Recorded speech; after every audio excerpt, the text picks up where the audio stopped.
Hello guys, welcome to Upasthapana YouTube channel. This is Muralidhar Jadi.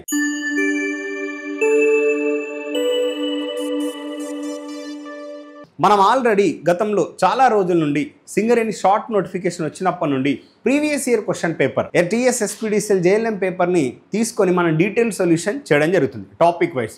ఈరోజు కూడా మనం previous year question పేపర్లో ఒక చిన్న టాపిక్ ఎలక్ట్రానిక్స్ నుండి మనం క్వశ్చన్స్ తీసుకొని సొల్యూషన్ చేయడం జరుగుతుంది. సో డీటెయిల్డ్ సొల్యూషన్ ఇస్తున్నాం. మరి ఈరోజు టాపిక్ వచ్చి ఎలక్ట్రానిక్స్. ఎందుకు మనం వీటి గురించి డీటెయిల్గా టాపిక్ వైజ్గా డిస్కస్ చేస్తున్నాము అని అంటే, సో సేమ్ సిలబస్ ఎగ్జిస్ట్ అవుతుంది. సో డెప్త్నెస్ మేబీ కొంచెం ఎక్కువ ఉండొచ్చేమో. ఈవెన్ డెప్త్నెస్ ఎక్కువ ఉన్నప్పటికీ కూడా మనం ఎగ్జామ్ ఈజీగా క్రాక్ చేయాలి అని అంటే మనకు అనాలిసిస్ అనేది చాలా అవసరం. ఒక క్వశ్చన్ వచ్చిందంటే దానికి సరిపడే ఇన్పుట్ ఏ విధంగా ఉండాలి, దానికి సరిపడే సోర్స్ ఏ విధంగా ఉండాలి దాని గురించి మనం ఇక్కడ డిస్కస్ చేస్తున్నాం. మరి క్లాస్ స్టార్ట్ చేసే ముందు ఫస్ట్ ఆఫ్ ఆల్ మన దగ్గర ఆల్రెడీ ఒక ఫస్ట్ బ్యాచ్ కంప్లీట్ అయిపోయింది. మన దగ్గర ఆల్రెడీ ఇప్పుడు సెకండ్ బ్యాచ్ కూడా స్టార్ట్ చేశాం. సో సింగరేణికి సంబంధించిన ఆఫ్లైన్ క్లాసెస్ హనుమకొండలో సెకండ్ బ్యాచ్ ఫ్రెష్ బ్యాచ్ అనేది స్టార్ట్ చేశాం. సో వెరీ రీసెంట్గా స్టార్ట్ చేశాం. సో మరి మనం ఏ విధంగా ఇస్తున్నాం, ఆఫ్లైన్లో ఎలాంటి సెషన్స్ ఇస్తున్నాం, ఎలాంటి క్లాసెస్ ప్రొవైడ్ చేస్తున్నాం, మన సినారియో కూడా, మన ప్రొసీజర్, మన స్ట్రాటజీ కూడా మనం డిస్కస్ చేయడం జరిగింది గతంలో. సో చాలా వీడియోస్లో మన స్ట్రాటజీ గురించి, మన వే ఆఫ్ ఎక్స్ప్లెనేషన్ గురించి, మన దగ్గర ఎలాంటి కంటెంట్ ఇస్తున్నాం అనేది కూడా డిస్కస్ చేశాం. సో ఇప్పుడు కూడా అదే తరహాలో మనం హనుమకొండలో ఆఫ్లైన్ క్లాసెస్లో మనం ఈ విధంగా క్లాసెస్ ఎక్స్ప్లెయిన్ చేస్తున్నాము, ఈ విధంగా కంటెంట్ ప్రొవైడ్ చేస్తున్నాం అని చెప్పడానికే ఈ వీడియోస్. సో ఈ వీడియోస్తో మనం జాబ్ క్లియర్ చేయొచ్చా, ఈ వీడియోస్తో మనం సెలెక్షన్ క్లియర్ చేయొచ్చా అంటే క్లియర్ చేయడానికి సరిపోదు. సో ఇది ఓన్లీ మేము ఇచ్చే కంటెంట్ ఓన్లీ డెమో పర్పస్ మాత్రమే. సో డెమో పర్పస్ మాత్రమే కాబట్టి దీన్ని మీరు డెమో లెక్కల పరిగణించి మీకు ఒకవేళ ఇంట్రెస్ట్ ఉన్నట్లయితే మీకు ఎలాంటి అడ్మిషన్ కావాలన్నా, either it is online admission or it is offline admission, మీకు ఎలాంటి అడ్మిషన్ కావాలన్నా ఈ కింద స్క్రోల్ అవుతున్న నంబర్స్కి కాల్ చేయండి. ఓకే, ఇప్పుడు మనం టాపిక్లోకి ఎంటర్ అవుదాం. First question, so a silicon controlled rectifier, so SCR అని మెన్షన్ చేశారండి. ఎస్సీఆర్ యొక్క అబ్రివేషన్ కూడా ఇంపార్టెంట్. సింగరేణిలో ఎలాంటి క్వశ్చన్ అంటే బేసిక్ క్వశ్చన్స్ కూడా మనకి ఇంపార్టెంట్. మనం చదువుతున్నప్పుడు ఈ అబ్రివేషన్స్ని ఎక్కువగా ఫోకస్ చేయం.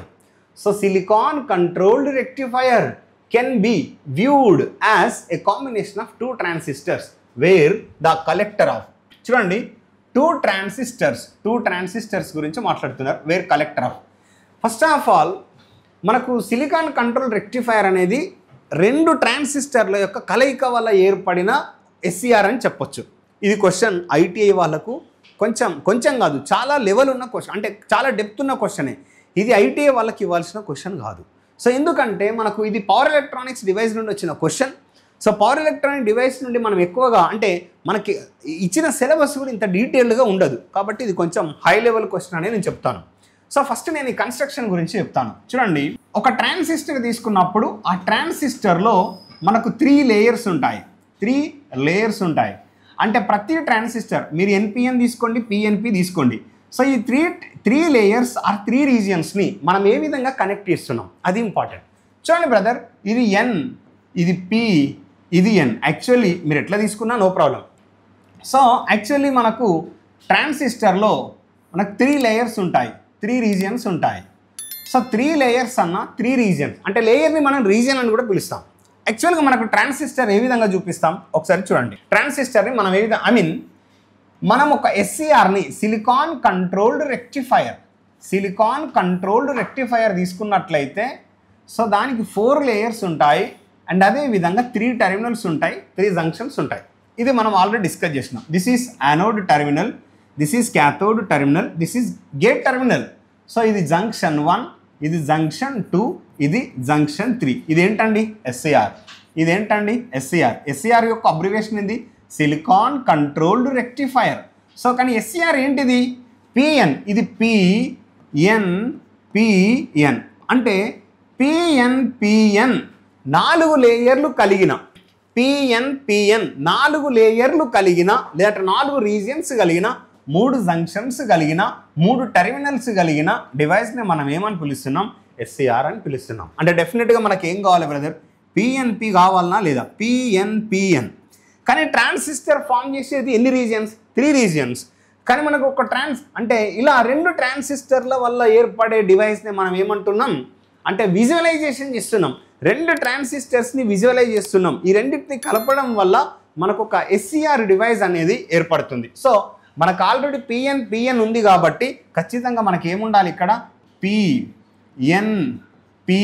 సో కానీ నీకు ఇక్కడ ఏముండాలి NPN. చూడండి, అంటే ఒక PNP ట్రాన్సిస్టర్, ఇంకొకటి NPN ట్రాన్సిస్టర్, ఇలా ఇదొక BJT ట్రాన్సిస్టర్, ఇది ఇంకొక BJT ట్రాన్సిస్టర్, ఇలా రెండు BJT ట్రాన్సిస్టర్లు మనం కలపడం వల్ల ఏర్పడే డివైస్ని మనం ఏమంటున్నాం అనంటే SCR.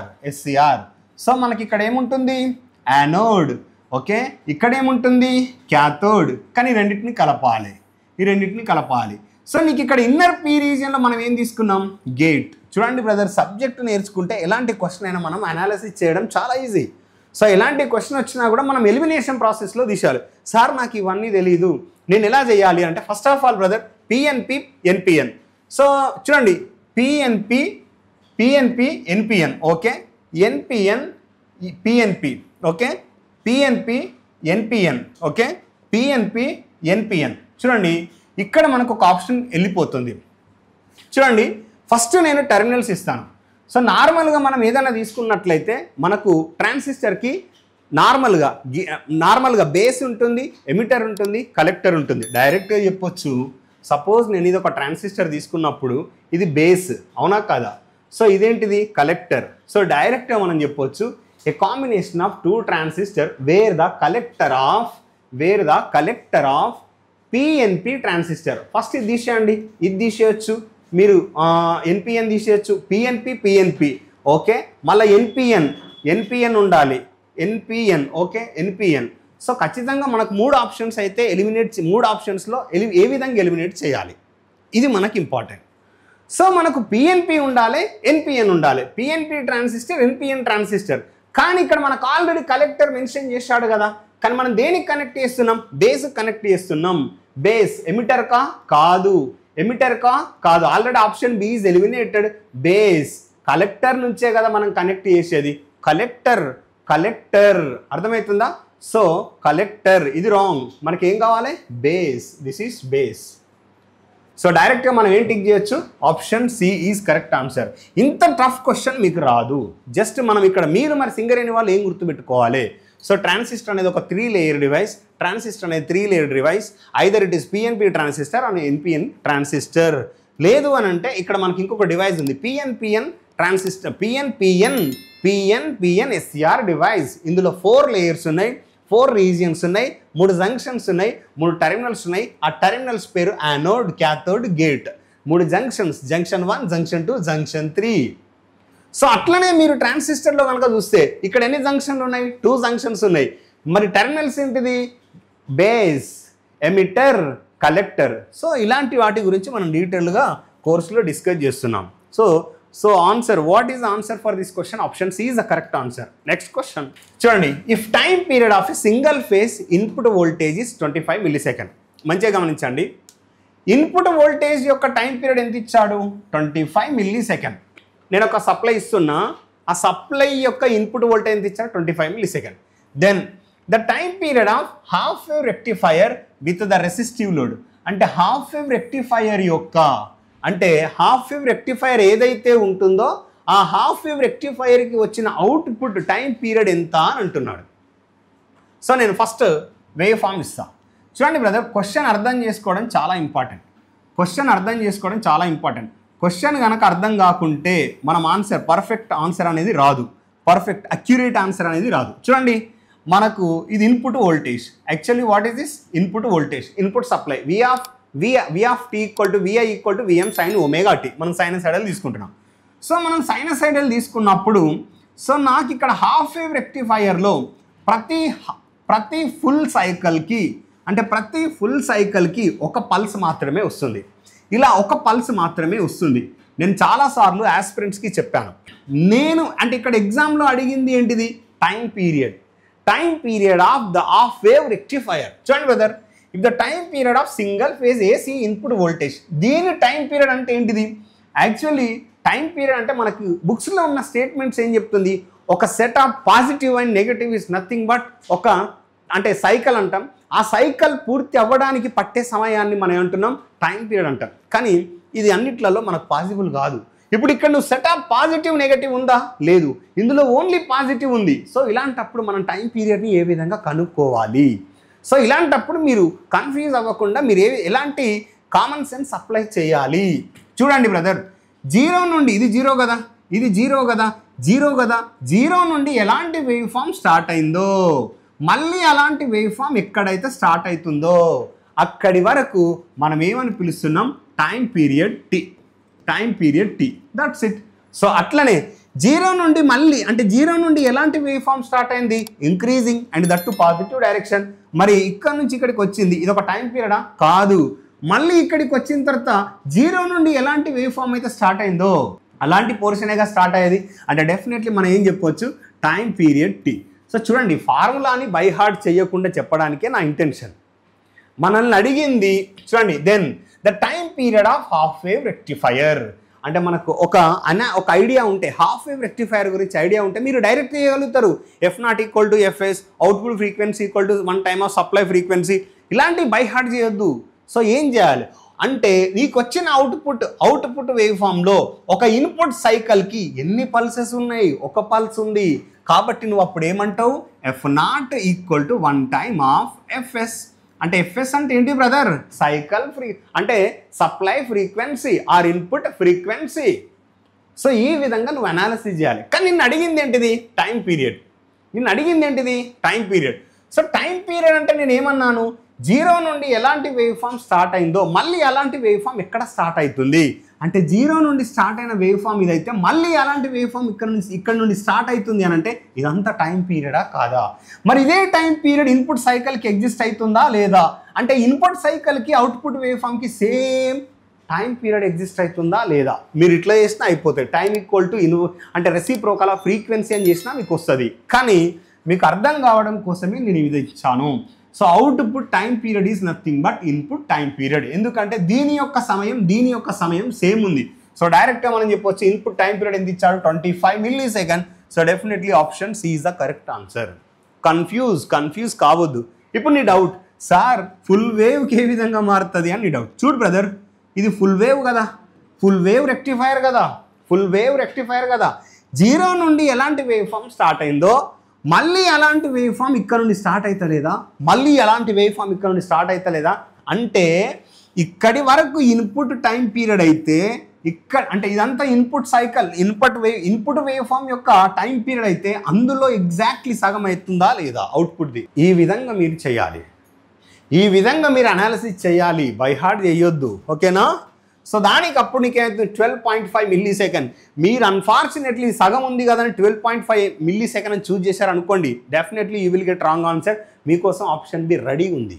ఆప్షన్ బి తర్వాతనే ఆప్షన్ సిలో కరెక్ట్ ఆన్సర్ ఉంది. కాంపిటేటివ్ ఎగ్జామ్స్ పేపర్ తయారు చేసే వాళ్ళు ఇలాగే ఆప్షన్స్ ఇస్తారు. మిమ్మల్ని కన్ఫ్యూజ్ చేయడానికి ఆప్షన్స్ ఇస్తారు. అలాంటి కన్ఫ్యూజన్స్ తొలగించడానికి ఉపస్థాపన ఇన్స్టిట్యూషన్లో మేము క్లాసెస్ అనేటివి అందిస్తున్నాం. సో లెక్చర్ ఏ విధంగా ఇవ్వాలి, సో ఎలాంటి క్వశ్చన్స్ వస్తాయి, ఆ టాపిక్ సంబంధించిన క్వశ్చన్స్ వచ్చినప్పుడు దానికి ఎలాంటి ఆప్షన్స్ ఇవ్వచ్చు, సో వీటన్నిటిని మేము రెక్టిఫై చేసుకుంటూ క్లాసెస్ అనేటివి అందిస్తున్నాము. Question number 3. సో ఇప్పుడు దీనికి suitable option C option 25 millisecond. చూడండి, ఏ పవర్ ఎలక్ట్రానిక్ సర్క్యూట్, ఇది ఒక పవర్ ఎలక్ట్రానిక్ సర్క్యూట్ అంట. For AC drive which converts a fixed voltage DC to, అంటే fixed DC voltage to fixed AC voltage variable frequency is called. అంటే సింపుల్గా మనం ఏం చెప్పొచ్చు, ఇది డీసీ నుండి ఏసీకి వేరియేషనా కాదా? Yes, definitely. కానీ ఫ్రీక్వెన్సీ వేరియబుల్ అంటే ఫ్రీక్వెన్సీ మారుతుందా లేదా? సో వీటన్నిటికీ మనం ఎగ్జాంపుల్ రెక్టిఫైయర్ తీసుకోవచ్చు, ఇన్వర్టర్ తీసుకోవచ్చు. రెక్టిఫైయర్ తీసుకున్నాం అనుకో ఏసీ నుంచి డీసీకి, అంటే that means AC to pulsating DC, even pure DC కాదు, AC to pulsating DC, but frequency change కాదు, కాన్స్టెంట్. అట్లనే ఇన్వర్టర్ తీసుకున్నాం అనుకో fixed DC to variable AC.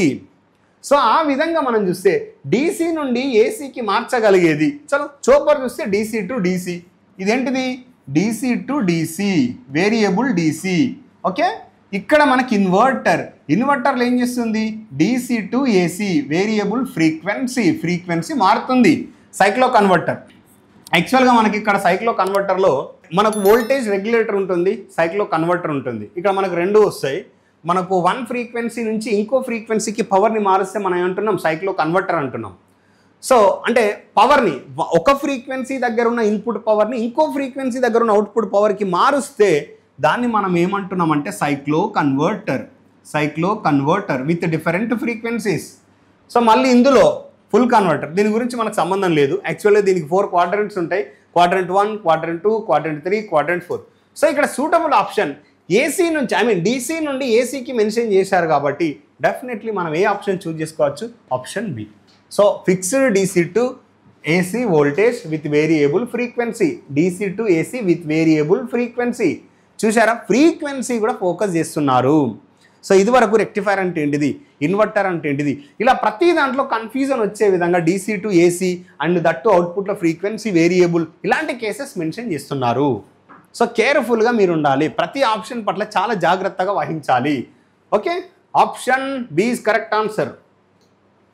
Next one, during reverse bias. Okay, mention చేశాడు condition, reverse బయాస్లో during reverse bias and ideal rectifier. Ideal అంటే ఏంటిది, there should not be loss, నష్టం అనేది ఉండొద్దు. నష్టం అనేది లేకుంటే నువ్వు ఇన్పుట్ ఎంత ఇస్తే అవుట్పుట్ అంత వస్తుంది. ఇన్పుట్ ఎంత ఇస్తే అవుట్పుట్ అంత వస్తే మరి నష్టం 0 అయినప్పుడు ఎఫిషియన్సీ 100% ఉంటుందా లేదా? Obviously efficiency 100%. ఓకే, ఫస్ట్ అడిగింది diode rectifier, that to ideal. ఆ diode offers dash resistance and ideal Zener diode offers dash resistance in their normal operation. First అడిగింది రివర్స్ బయాస్. కానీ దేని గురించి అడుగుతారు, రివర్స్ బయాస్లో డయోడ్ గురించి అడుగుతారు. మరి ఇక్కడ ఇంకోటి ఏంటిది, జెనార్ డయోడ్. యాక్చువల్గా డయోడ్ అనేది రివర్స్ బయాస్లో ఉన్నప్పుడు there is no flow of current, అందుకోసం దాన్ని మనం ఏమంటున్నాం, యూనిలాటరల్ డివైస్ అంటున్నాం. అదేవిధంగా యూనిడైరెక్షనల్ డివైస్ అంటున్నాం. యూనిలాటరల్ అని ఎందుకు అంటున్నాం, 2 డైరెక్షన్లో కరెంటు ఫ్లో అవుతున్నప్పుడు సేమ్ ఇంపెడెన్స్ అనేది ఇవ్వడం లేదు కాబట్టి మనం ఏమంటున్నాం, unilateral element, non linear element. So ఒకే డైరెక్షన్లో కరెంట్ నలో చేస్తుంది, రివర్స్ బయాస్లో ఉన్నప్పుడు కరెంట్ నలో చేయదు. కాబట్టి డయోడ్ అనేది ఆఫ్ అవుతుంది, ఓపెన్ సర్క్యూట్ అవుతుంది. కాబట్టి ఓపెన్ సర్క్యూట్ అయ్యింది అని అంటే అది ఎంత రెసిస్టెన్స్ ప్రొవైడ్ చేస్తుంది, ఇన్ఫైనైట్ ఓమ్. కానీ zener diode actually particularly designed for operating in reverse bias. So reverse బయాస్లో కండక్ట్ చేస్తుంది కాబట్టి ఇట్ ఆఫర్స్ 0 ఓమ్. సో మనకు ఫస్ట్ అడిగింది ఏంటిది, ఐడియల్ డయోడ్. నెక్స్ట్ అడిగింది ఏంటిది, జెనార్ డయోడ్. సో డయోడ్ యొక్క రెసిస్టెన్స్ ఎంత, ఇన్ఫైనైట్ ఓమ్. జెనార్ డయోడ్ యొక్క రెసిస్టెన్స్ ఎంత, 0 ఓమ్. సో మంచిగా గుర్తు, రెసిస్టెన్స్ డాష్ రెసిస్టెన్స్ అడిగింది దేని గురించి, రెసిస్టెన్స్. క్వశ్చన్లో ఇమిడి ఉన్న మీనింగ్ అర్థాన్ని అర్థం చేసుకోకుండా మాత్రం చాలా కష్టం. ఆన్సర్ ఫస్ట్ ఏంటి బ్రదర్, ఇన్ఫైనైట్. నెక్స్ట్ ఏంటిది, 0. Option B suitable option. 5th question, the average output of full wave rectifier is 140 voltage. Brother, average output of full wave rectifier is 140 voltage. Okay, then value of average input voltage over 1 cycle. ఎప్పుడైనా గుర్తుపెట్టుకోండి, మనకు క్లియర్గా mention చేశారు full wave rectifier అని, average input voltage over 1 cycle. ఒక cycle మొత్తంలో average విలువ mean విలువ ఎంత, ఒక సైకిల్. యాక్చువల్లీ ఇక్కడ మనకు 2 కాన్సెప్ట్స్ ఉంటాయి, symmetrical and symmetrical. So symmetrical wave ఫామ్కి అయితే యావరేజ్ విలువ, 0, V average equal to 0 for 1 cycle. అదే అన్సిమెట్రికల్ వేవ్ ఫామ్కి అయితే యావరేజ్ విలువ నాట్ ఈక్వల్ టు 0. కానీ ఒక సైకిల్ అని పర్టికులర్గా మెన్షన్ చేశారు. So that to full wave rectifier అని మెన్షన్ చేశారు. అంటే నువ్వు ఇక్కడ ఇచ్చే ఇన్పుట్ ఏంటిది, beautiful sinusoidal wave form. Sinusoidal wave ఫామ్లో మీరు వేవ్ ఫామ్ గమనిస్తే ఈ విధంగా ఉంటుందా ఉండదా, అంటే this is positive, this is negative. ఇక్కడ ఎంత ఏరియాని ఆక్యుపై చేస్తుందో ఇక్కడ కూడా అంతే ఏరియాని ఆక్యుపై చేస్తుంది. ఇఫ్ ఇట్ ఈస్ ఏరియా 1, దీన్ని నువ్వు ఏరియా 2 అనుకుంటే total area occupied by this cycle. Complete 1 cycle అన్నాడు కదా, 1 సైకిల్.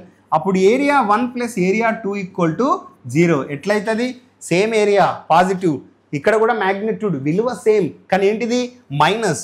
అప్పుడు A1 ఇక్కడ వచ్చిన విలువ సమ్ ఎంతో కొంత వస్తుంది, A2 మొత్తం విలువ 0కు సమానం అవుతుంది. సో ఇప్పుడు నువ్వేమనొచ్చు, option D is correct. Sir మీరు సిమెట్రికల్ వేవ్ ఫామ్ అని ఎలా చెప్తారు, సిమెట్రికల్ వేవ్ ఫామ్ అని ఎలా చెప్తారు?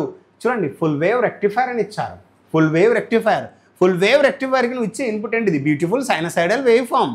అండ్ అడిగేది ఏంటిది? వన్ సైకిల్ యొక్క యావరేజ్ ఇన్పుట్ వోల్టేజ్ ఎంత? సో ఈ విధంగా అనాలిసిస్ అనేది చాలా అవసరం. మీకోసం option A, option B, option C, చాలా ఆప్షన్స్ వెయిట్ చేస్తున్నాయి మీరు రాంగ్ పెట్టాలి అని. ఇలాంటి ఆప్షన్స్ మనల్ని కన్ఫ్యూజ్ చేయడానికి ఇస్తారు. సో ఇలాంటి ఆప్షన్స్ని మనం దాటుకొని కరెక్ట్ ఆప్షన్కి రావాలి అని అంటే ప్రాపర్ సబ్జెక్ట్ అనాలిసిస్ అవసరం. Next question, question number 6.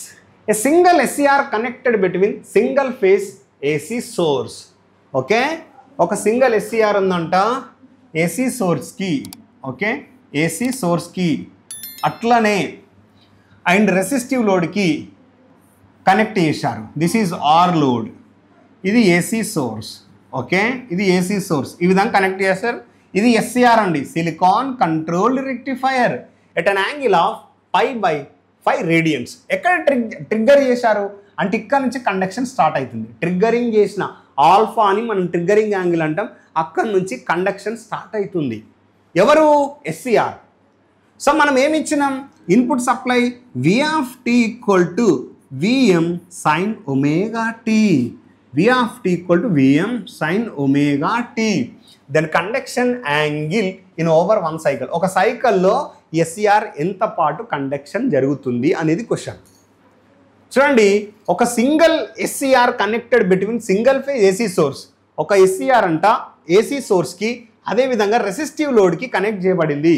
And ఇది ట్రిగ్గర్డ్ ఎట్ అన్ యాంగిల్ π/5. అంటే ఆల్ఫా ఈక్వల్ టు ఎంత బ్రదర్? π/5 దగ్గర స్టార్ట్ అయిందంట కండక్షన్. ట్రిగ్గరింగ్ అక్కడ జరిగింది. అయితే ఒక ఇన్పుట్ సైకిల్లో, ఒక వన్ సైకిల్లో ఎస్సీఆర్ ఎంతసేపు ట్రిగ్గరింగ్, ఎంతసేపు కండక్షన్ జరుగుతుంది? This is the question. చూడండి, నువ్వు ఇచ్చేది ఇన్పుట్ వోల్టేజ్ ఈ విధంగా ఆల్టర్నేటింగ్. కానీ చూడండి బ్రదర్, చూడండి, ఇది 0, ఇది π, ఇది 2π, ఈ విధంగా ఇచ్చాం. ఇది ఇన్పుట్ సప్లై VI లేదంటే V of t. నువ్వు ఎక్కడ ట్రిగ్గరింగ్ చేసావు? π/5 ఆల్ఫా. సో నువ్వు ఇక్కడ π/5 అనుకుందాం. ఇక్కడ నుంచి కండక్షన్ స్టార్ట్ అవుతుంది. కానీ ఇది ఏం చేస్తుంది? During positive half cycle. So positive half cycle అంటే ఇక్కడ పాజిటివ్, ఇక్కడ నెగటివ్. ఇక్కడ పాజిటివ్, ఇక్కడ నెగటివ్ అని అంటే ఇది ప్లస్ కదా, ఇది మైనస్ కదా. Definitely during positive half cycle only, during positive half cycle only SCR will be operating in forward bias. SCR అనేది ఫార్వర్డ్ బయాస్లో ఉంటుంది. మరి ఎస్సీఆర్ ఫార్వర్డ్ బయాస్లో ఉందంటే ఫార్వర్డ్ బయాస్లో విద్యుత్ ప్రవాహం జరుగుతుందా లేదా? లోడ్ ద్వారా విద్యుత్ ప్రవాహం జరుగుతుంది కదా, అంటే ఖచ్చితంగా లోడ్ దగ్గర అవుట్పుట్ వోల్టేజ్ ఉంది కదా. సో లోడ్ దగ్గర అవుట్పుట్ వోల్టేజ్ ఉంది. కానీ బ్రదర్ డ్యూరింగ్ రివర్స్ బయాస్ అంటే during negative half cycle, negative half cycle ఇక్కడ నెగటివ్ ఉంది, ఇక్కడ పాజిటివ్ ఉంది. మరి నెగటివ్ అనేది యానోడ్ కనెక్ట్ చేస్తే, పాజిటివ్ అనేది క్యాథోడ్ కనెక్ట్ చేస్తే ఫార్వర్డ్ బయాసా? కాదు, రివర్స్ బయాస్. మరి రివర్స్ బయాస్లో విద్యుత్ ప్రవాహం జరుగుతుందా లోడ్ ద్వారా? లేదు. ఇది ఏంటిది? Open circuit. మరి ఏమైనా అవుట్పుట్ చూస్తావా? ఇక్కడ ఎలాంటి అవుట్పుట్ లేదు కదా. సో ఏదైనా అవుట్పుట్ ఉందా? లేదు. మరి చూడండి, ఇదెంత? π/5. ఇదెంత?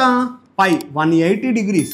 మీరు మంచిగా గమనించండి, మనల్ని అడిగింది ఏంటిది? Conduction angle in one cycle.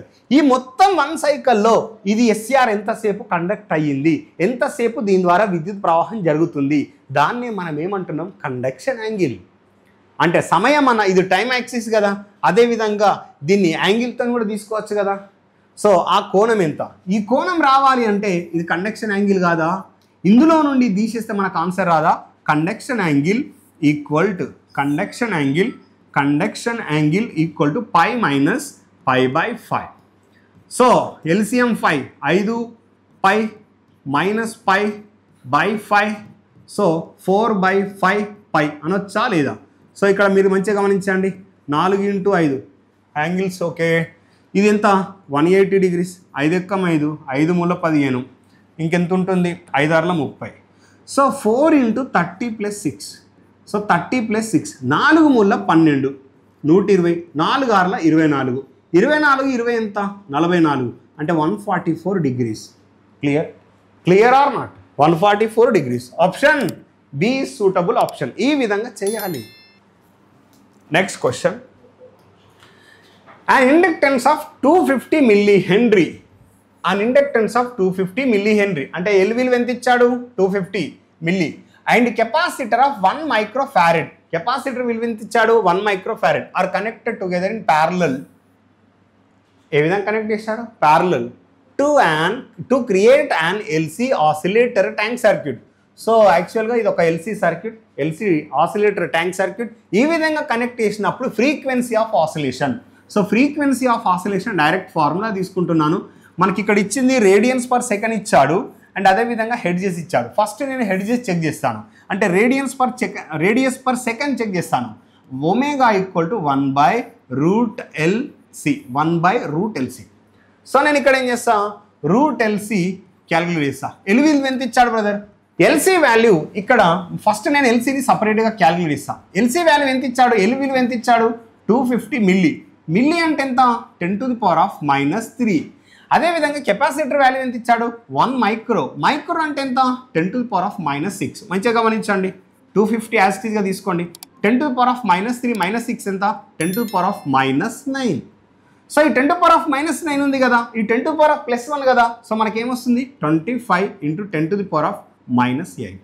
So దీన్ని ఈ విధంగా రాయచ్చా 25/10⁻+8. సో ఇప్పుడు చూడండి, నేను ఇందులో ప్రతిక్షేపిస్తా.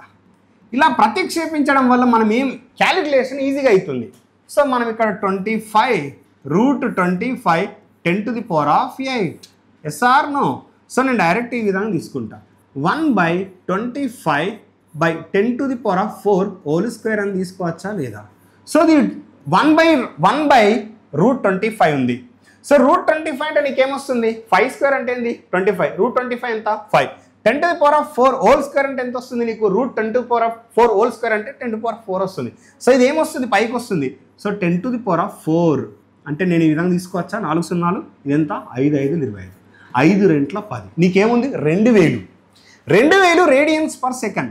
There four omega equal to 2000 radians per second.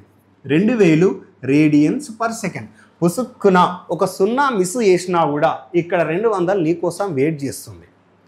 200 నీకోసం వెయిట్ చేస్తుంది. సార్ మరి నేను ఏబీ చెక్ చేయొచ్చా అని అంటే అప్పుడు నువ్వు ఒమేగా ఈక్వల్ టు 2πf రాయాలి, ఎఫ్ ఈక్వల్ టు 1/2π√LC ఇవ్వాలి. ఖచ్చితంగా 1/π ఉంది కదా నీకు ఫ్రాక్షన్స్లో వస్తుంది, కానీ ఆన్సర్ హెడ్జెస్ ఫ్రాక్షన్స్లో ఉందా? లేదు. అయినా నీకు ఆప్షన్స్ ఇంకెక్కడన్నా ఏ అండ్ సి అని ఉందా? లేదు. కాబట్టి చెక్ చేయాల్సిన అవసరం లేదు. Option C is correct answer. A BJT acting as an amplifier will operate in dash. Actually ఇది అప్లికేషన్. ఏమన్నాడు క్వశ్చన్ మీనింగ్ చూడండి. ఏ బీజేటీ, ఒక BJT acting as an amplifier. ఒక బీజేటీ అంట యాంప్లిఫైయర్ లెక్కల పనిచేస్తుందంట. యాంప్లిఫైయర్ లెక్కల అంటే యాంప్లిఫైయర్ అంటే ఏంటిది? నేను హలో అంటే హలో అని వాయిస్ని యాంప్లిఫై చేయాలి, అది అప్లికేషన్. ఇలా బీజేటీ అనేది యాంప్లిఫైయర్ లెక్కల పనిచేస్తున్న క్రమంలో అది ఏ రీజియన్లో ఆపరేట్ చేయాలి అనేది ప్రశ్న. చూడండి బ్రదర్, ఒక బీజేటీ యాంప్లిఫైయర్ లెక్కల పని చేయించవచ్చు, ఆన్ స్విచ్ లెక్కల పని చేయించవచ్చు, ఆఫ్ స్విచ్ లెక్కల పని చేయించవచ్చు.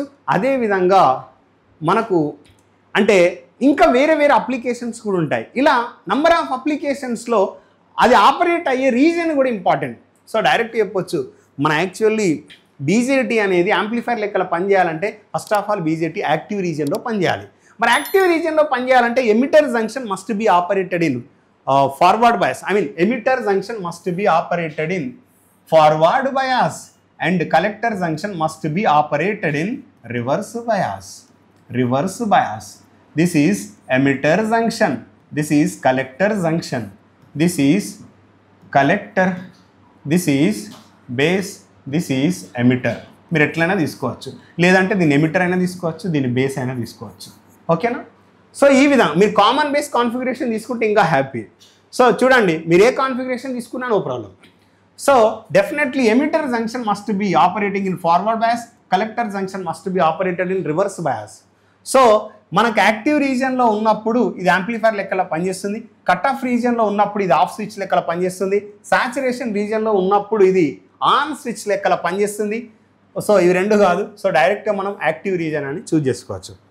సో ఇక్కడ మనకు వెరీ రీసెంట్గా జరిగిన ఎగ్జామ్ నుండి మనం తీసుకున్న క్వశ్చన్స్, ఈ క్వశ్చన్స్లో ఎక్కువగా పవర్ ఎలక్ట్రానిక్స్ నుండి వచ్చిన క్వశ్చన్స్ ఉన్నాయి. అంటే ఎలక్ట్రానిక్స్ 65 టెక్నికల్ క్వశ్చన్స్లో 8 క్వశ్చన్స్ ఎలక్ట్రానిక్స్ నుండి, బేసిక్ ఎలక్ట్రానిక్స్ నుండి వచ్చినాయి. అంటే ఇప్పుడు ప్రజెంట్ ఉన్న సిచ్యువేషన్లో ఎలక్ట్రానిక్స్కి ఎక్కువ డిమాండ్ ఉంది. మనం యూజ్ చేసే డివైజెస్ కావచ్చు, అప్లయన్సెస్ కావచ్చు. సో అంటే అడ్వాన్స్డ్ సిస్టమ్ వస్తున్నాయి కాబట్టి పవర్ ఎలక్ట్రానిక్స్ నుండి ఎక్కువ క్వశ్చన్స్ వస్తున్నాయి. కాబట్టి మన ప్రిపరేషన్ కూడా అదే స్టైల్లో ఉండాలి. ఒకప్పుడు ఎలక్ట్రానిక్స్ నుండి 3 క్వశ్చన్స్, 2 క్వశ్చన్స్, హార్డ్లీ 3 క్వశ్చన్స్ వచ్చేది. కానీ ఇప్పుడు ఎలక్ట్రానిక్స్కి 8 క్వశ్చన్స్ అవుట్ ఆఫ్ 65. అలాంటిది మరి సింగరేణికి ఎన్ని క్వశ్చన్లు రావాలి? చిన్న సబ్జెక్ట్ ఎక్కువ క్వశ్చన్స్, చిన్న సబ్జెక్ట్ ఎక్కువ క్వశ్చన్స్. సో ఈ టాపిక్ నాకు రాదు, ఈ టాపిక్ నాకు వస్తుంది, నేను మెషిన్సే చదువుతా. ఎలక్ట్రానిక్స్ ఒక ట్రాన్స్ఫార్మర్ చదివేలోపు 2 సార్లు రివిజన్ చేయొచ్చు. కానీ ట్రాన్స్ఫార్మర్లో నీకు వచ్చేటి హార్డ్లీ 6 to 7 క్వశ్చన్సే. కానీ నేను దాన్ని నెగ్లెక్ట్ చేయాలి అనట్లేదు, దీన్ని మనం నెగ్లెక్ట్ చేస్తున్నాం. ఎందుకు?